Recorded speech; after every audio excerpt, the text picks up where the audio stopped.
Hello everyone, thank you for joining us for our Let's Talk Diversity campaign.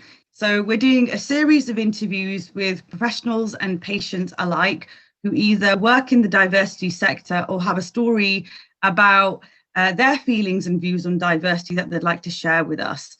I feel very, very blessed to be introducing my elder sister today for this interview.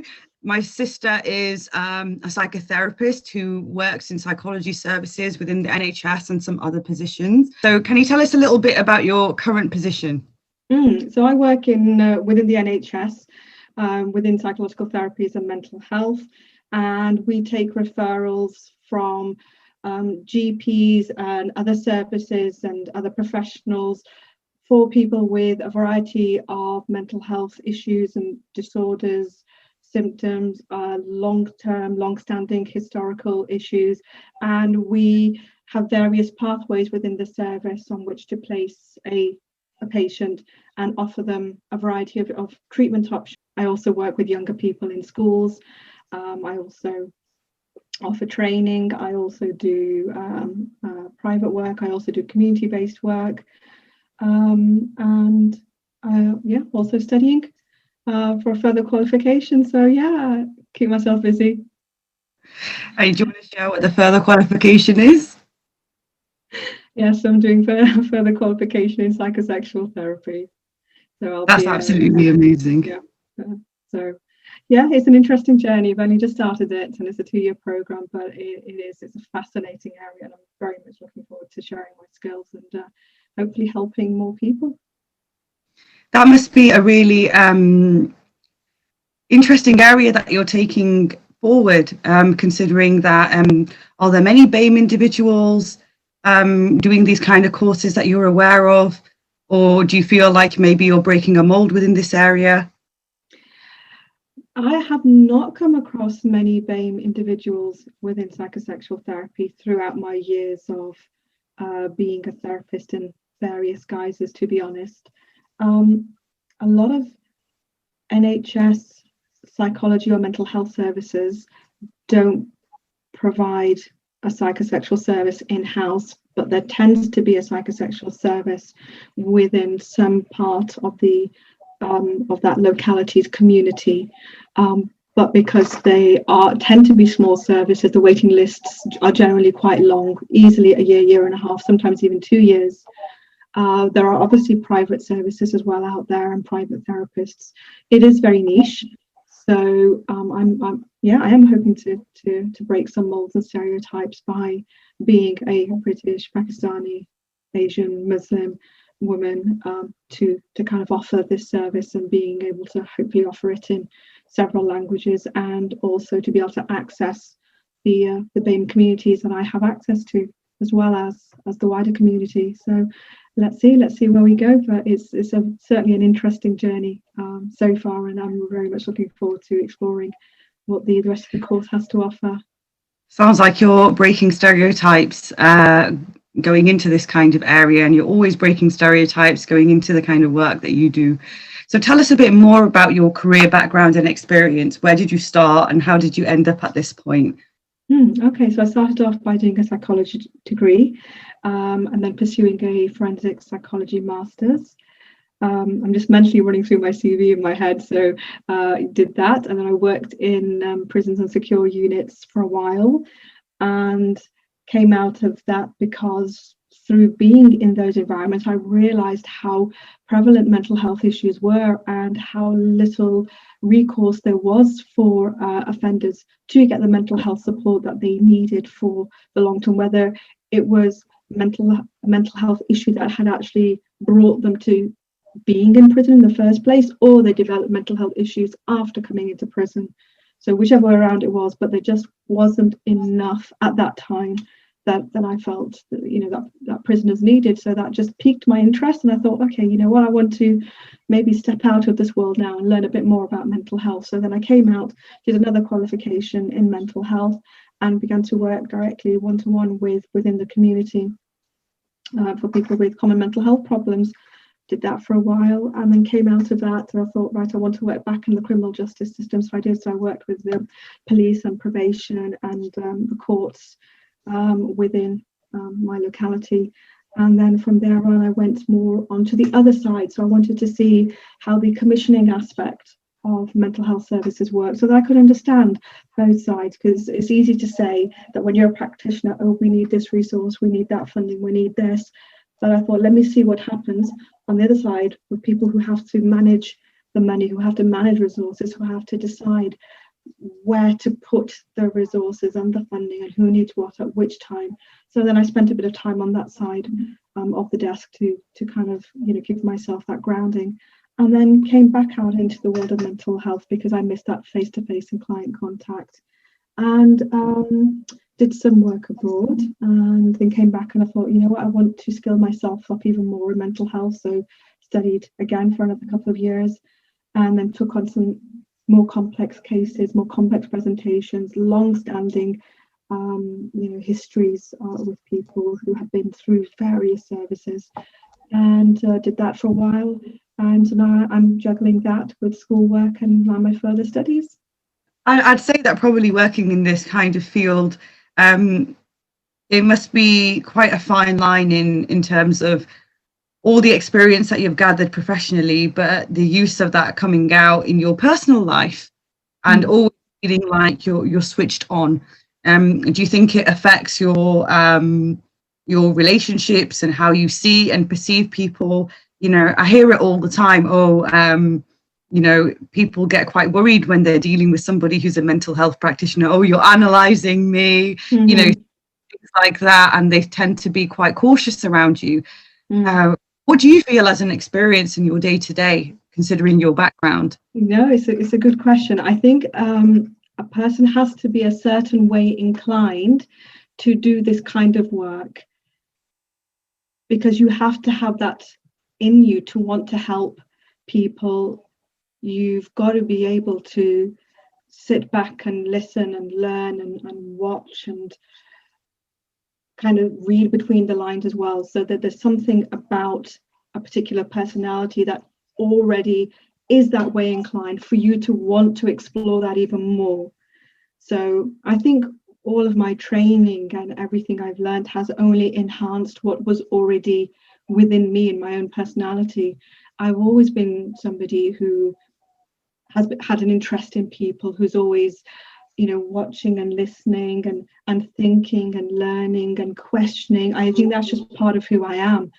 So yeah, I definitely have noticed that over the years, is that as soon as you say what you do, people either jump all over you and want to know more about what you do and automatically think it's a way in for them to share their problems with you because that's what you do, so they can do that. And others automatically step back and say, oh, I don't think I want to talk to you because you're already analysing me, and what will you find out about me? So I've learned over the years not to really say clearly what it is I do, but just say that I support people with mental health issues, and I just leave it as that. So you mentioned before that you identify as a British, Pakistani, Asian Muslim. So where did you grow up? Was it a diverse place? Yeah, I'd say pretty diverse. I'm very lucky to have grown up in a large city. So all of the schools that I've been to have been of a diverse background. My friendship groups were diverse. My activity groups have been diverse. So I think I'm quite lucky in that way, where we live, there's access to sort of big industries, lots of schools, lots of several universities and business, commerce. So it's a very hustling, bustling kind of place where we are. We've always been able to mix in and out of lots of different communities. What assumptions or stereotypes did you grow up around, either towards your own community or your community towards others? In terms of other communities, I think those stereotypes didn't really get to form so much, because I remember even as far back as first, second year of primary school, my form being quite diverse. So growing up within primary school and it just being very, very normal to say celebrate Chinese New Year or or be making decorations for Diwali or for Eid, or hearing Christmas stories, or whichever faith or culture we had present in the class. It was just a very normal part of our day-to-day lives. It didn't feel any too unusual. And in the area and the city that we live in, the working world, that there were assumptions as to the kind of person I was, or the mannerisms that I would have. Like, for example, when I began to work in the prison service, I did get comments about what's someone like you doing in a place like this, or people making assumptions that I was in the wrong place, or I couldn't really be doing what I was there to do, because it was very unusual for them to see a hijab wearing young woman working in environments like that. So yeah, I would get comments. I would get a lot of curiosity. I got some hostility, but I think mostly it was curiosity, and that only made me even more passionate, because I thought, I want to break these stereotypes. Why are people assuming that I can't do these things? How does my headscarf, my hijab, stop me from doing these things? It doesn't. I don't see my hijab as anything different than wearing a top or trousers or socks. It's just it's part of my belief. It's part of my way I express myself and my clothing. But it doesn't stop me and my skills and my knowledge and my intellect and my expertise and my curiosity and my passion towards my field, not at all. And then I would relish the opportunity to say, well, this is who I am, this is what I've done, this is how I've come here, and I would engage them. Because I'd rather they ask me questions rather than them carry on with their stereotypes or their lack of knowledge. So for me, it was just a great opportunity to talk to people and engage and break down any thoughts or ideologies that they might have had. So I always made sure that I connected with a variety of different departments and teams with it, wherever I was working with, to sort of engage people. So I especially remember on one particular occasion I was working in a particular prison, and it was coming up to the month of Ramadan, and I asked the equality and diversity lead, that had nothing to do with my job, but I just made friends with the team and the lead, and just said, so well, what happens here during the month of Ramadan? And he said, to be honest, nothing. We're just aware of it, and we change the food timings, but that's about it. I said, okay, so how about if I organize an event to create some awareness about what it means, to help staff understand, to create openings and space for that dialogue? And he was really blown away. So I organized everything, got all the clearances, found the speakers, got the materials, made the bookings for the boardroom, invited all the senior management team for the whole prison, invited the governors, invited all the key managers of various departments, and just did a sort of a full-on meeting, and put out a buffet as well, actually. So Ramadan had just started, so I think it was maybe the first few days of Ramadan, so I did it at a time when the fast would be opening. So we did the whole intro to what Ramadan was, why we fast, what it all means, how long it goes on for, answered all the questions, had made packs for them, and then broke the fast with them so they could see how it all worked. It went down such a treat, and it really created so much dialogue around it. And I think, you kind of led me on very naturally into what I was going to ask you next, which is, telling us about the diversity of the places that you've worked at. So services like psychological therapies, working in mental health, working in any kind of therapeutic caring environment tends to be more female dominated anyway. But we've seen a rise of males over the years. Diversity, according to the localities of where I've worked, diversity has been up and down. So, say more suburban areas, more away from the cities, there tends to be less diversity within the team and less diversity in the population. Then you come more towards the bigger cities, then there's much more diversity in the population and the team as well. You mentioned before that how you identify as a British, Pakistani, Muslim. Do you think that this impacts on your role within the places that you have worked? Or do you think it affects the way that you have been treated or the services that you've received? Some services have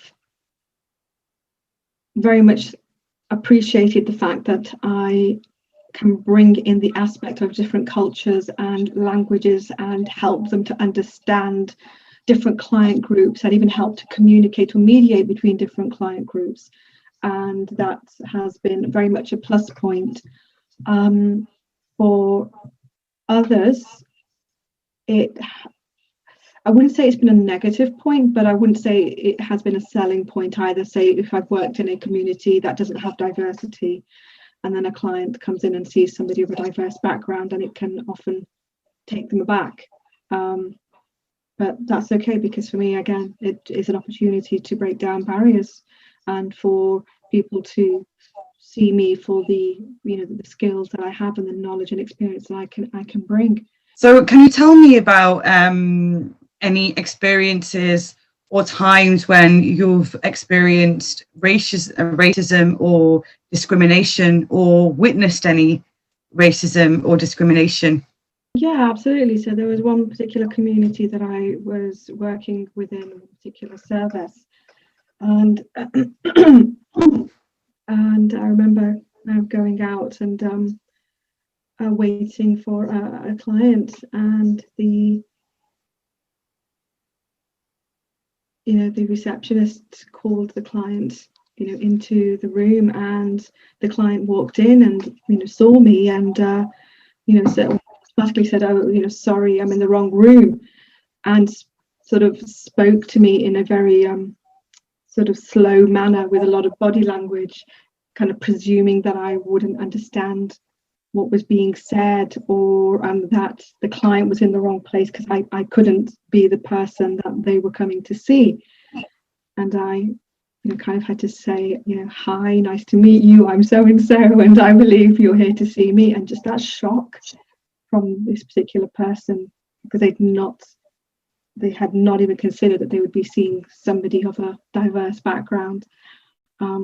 But I didn't address it, because I thought, look, this client is already feeling vulnerable through their issues. If I address that could fracture the therapeutic potential relationship. So I didn't address it directly, but I just made them comfortable and just continued. And then we continued on for another few months working together. So yeah, I've had experiences like that where either it's been presumed that I don't understand the language, or I couldn't possibly be the one that they're coming to speak with, or I've had service professionals who have spoken to me consistently over the phone. When they've actually met me, they struggle to put the two together, that this is the person that I've been talking to, especially because I get called Anna a lot rather than Amna. So yeah, I've come across those small microaggressions, and it's just important to address them as soon as you're able to, but in a very sort of gentle, easygoing manner, so as not to fracture those relationships. In general, from other people that I know that also wear hijab, wear the headscarf, they say that there's also, people have this view about women who wear headscarves that they are submissive or oppressed. And do you feel that's something that rings true for you or not? Scuba diving, paragliding, parasailing, trekking, organising events, doing things by myself, taking on crazy challenges. I wouldn't say that a headscarf stops me from doing anything that I wish to do in my life within the boundaries of my faith, any more than you wearing your earrings does. It's an expression of my faith. It's not an expression of what I'm able to do. And I think that representation, that narrative now needs to be changed, because there are more women out there who are flying the flag in so many arenas that need to be acknowledged, rather than the stereotype of say a past generation. And I think that's really important. It's the unconscious bias that people have. you know, how they perceive you, treat you, and just make instant judgments about you. Mm-hmm. And I think, you know, it is difficult, especially when you're a very accomplished professional within your own respective field, and you're dealing with these microaggressions every day. It can be tiresome. It can really be tiresome for a lot of people. What about your relationship with people in authority? How do you think that's gone down for you? Do you think that, you know, your colour, your ethnicity, your faith has ever been, you know, ever played a part in how you were treated? So yeah, absolutely, that has happened over the years, and there were you know, moments where I noticed I was being maybe passed over for certain things, or not being considered at that moment for those things. But I just think you have to keep moving onwards and upwards, because we as women are standing on the shoulders of the women who came before us, and we are now leading the way for the next generation. And it's a constant movement, an upwards movement, and Everest is only going to be climbed through each of us in our own way, in our own generation, paving the way for the next, so that there will no longer be any glass ceilings, there will no longer be any stereotypes or any judgments, and people can choose to express themselves in the way that they want to, you know, faith, culture, identity, gender, however, but you're more seen for your own talent, skills, knowledge, experience, and what you bring to the world, to the community, to your profession. I think that there is an issue with diversity within some charitable and healthcare organisations. Yes, I would say that. I would say it has started to be addressed. I would have hoped that we would be further along, much more further along than where we are now. But I can see that movements have started, and they have been going over the last decade or so. There is still a lot of work to do, but it's the fact that I'm talking to somebody like you, and somebody like you is in the profession that you're in, just shows me that movement has started, strides are being made. So people like yourself and your team are incredibly important in promoting that, and even these interviews that you're doing are going to be, you know, it's highlighting so many issues and raising incredible awareness. So hats off to you and your team and your service for even doing this and spreading the message to the world, and to the charitable organisations. So yeah, absolutely. And I would encourage other organisations to do similar things to what you're doing, to create a network of diverse professionals, to be on the boards, to be, you know, non-executive members, to be a part of your events, to be a part of your, you know, your interviews, your magazines, to, you know, to be on call to help and guide and advise, and to build up the organisations in a way that reaches all members of every community. The more diverse the range of people in the service, the more you're going to be able to meet the needs of the population.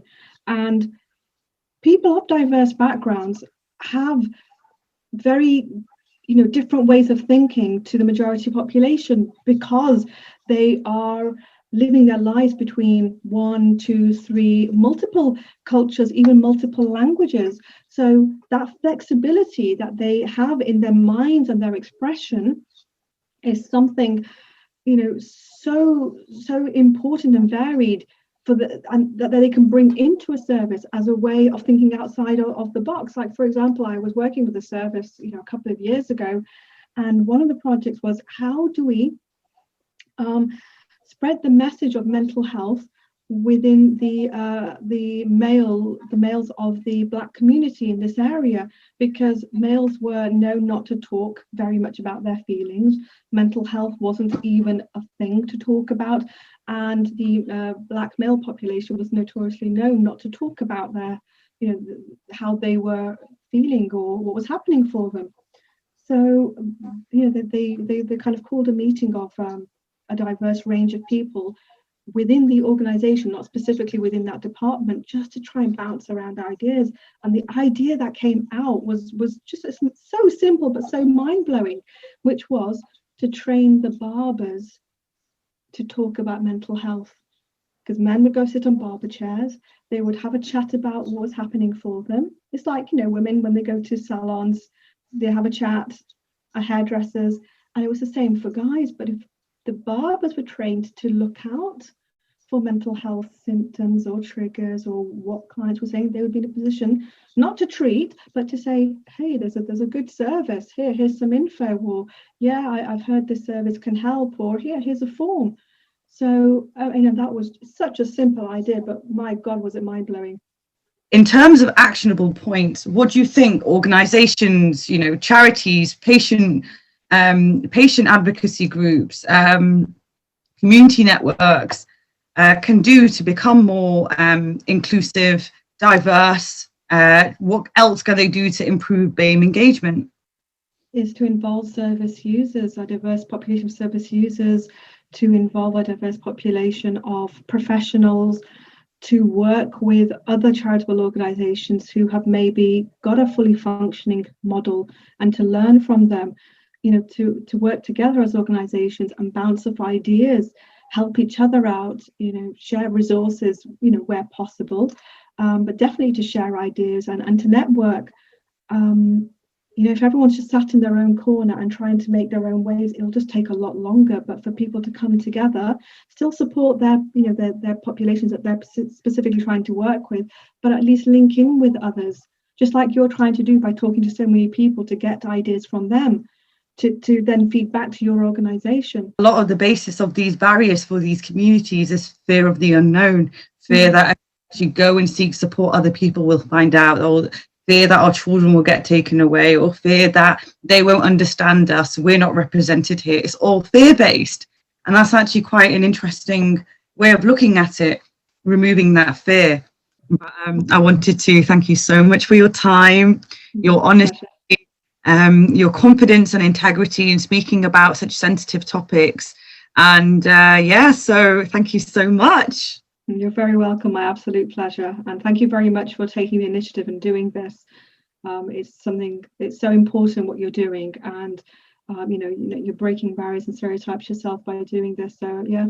To everyone for watching, comment, share, like, post, tell us what you think.